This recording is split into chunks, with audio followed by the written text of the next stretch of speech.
उन्हाळ्यात लिंबाला मागणी वाढते आणि भाव देखील जास्त मिळतो। या अनुभवाचा फायदा घेत शेतकऱ्यांनी लिंबोणीची यशस्वी शेती केली आहे। नांदेडच्या नायगाव तालुक्यातील सुजलेगाव इथल्या शंकर बोमलवाड या शेतकऱ्याने 15 गुंठे क्षेत्रात लिंबाची 60 झाडे लावली। त्यासाठी त्याला 20,000चा खर्च आला। आता लिंबाला चांगला भाव आल्यानं या शेतकऱ्याला आतापर्यंत 50,000चं उत्पन्न झालं असून आणखी जून महिन्यापर्यंत लिंबोणीला फळधारणा होते। त्यातून चांगले उत्पन्न अपेक्षित असल्याचं शेतकऱ्यांना सांगितलंय।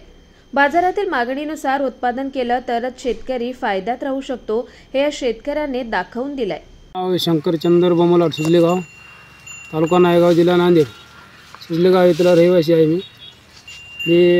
10-15 वर्षापासून शेती करतो सर। पहिले काय मुळामध्ये शेती नव्हती, स्वतःच्या कष्टावर शेती घेतलेली आहे। शेती घेऊन आणि बोर पाडून मध्ये म्हणजे माळ्याचं मला लहान नार लागला समजा, करत भाजीपाला करत बाजारमध्ये छोटा भाजीपाला करत मी बसून विकत होतो। बरं वाटलं आपल्याला। बरं वाटल्यामुळं मी आता म्हणजे एकरवर शेतीमध्ये आता भाजीपाला काय जाम लागवड काय लिंबू लागवड असे केले सर। 5-6 वर्षापासून लिंबू लागवड केली। मग 2-3 वर्षी काय नव्हतं फळ, या वर्षी बरं आहे। म्हणजे जांबाडीला चांगलं होतं आणि लिंबू पण चांगला आहे।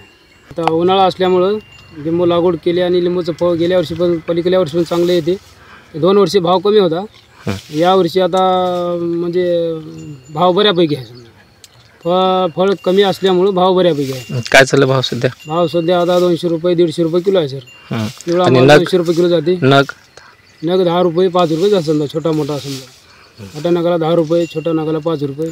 बरं, याच्यावर काय कुठलं सर त्याला औषध फवारणी वगैरे काय होतं, त्याला खत द्यायला लागते, पाणी औषध काटणी छाटणी, भार संपल्यानंतर कटिंग करावं लागते त्याला।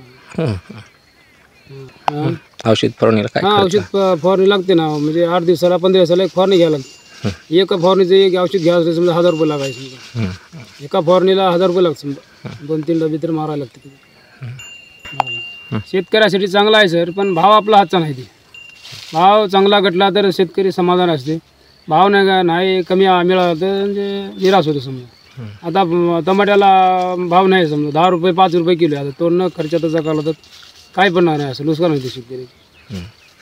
लिंबोणीचं काय वाटतं तुम्हाला? लिंबोणी बरं आहे सर, छोट्या शेतकऱ्याला लिंबोणीचं चांगलं आहे। खर्च किती झाला आतापर्यंत? खर्च समजा आमच्या एवढ्या लिंबा झाडामध्ये 20,000 खर्च झाला समजा। उत्पन्न एक 50,000 झाला समजा। म्हणजे अजून उत्पन्न चालूच आहे, पुढे चालून खर्च आमदा अजून कधी फवारायचा तेवढा येते समजा सर। खत पाणी तर द्यायच लागते। खत म्हणजे टाकणं बंद केलं आता मिरगा जूनपर्यंत चालते सर। जूनला मग कमी होते। वर्षातून 2 वेळेस येते का लिंबू, काय एकच? सदाभार चालू असते त्याचं, कमी जास्त सदाभार चालू।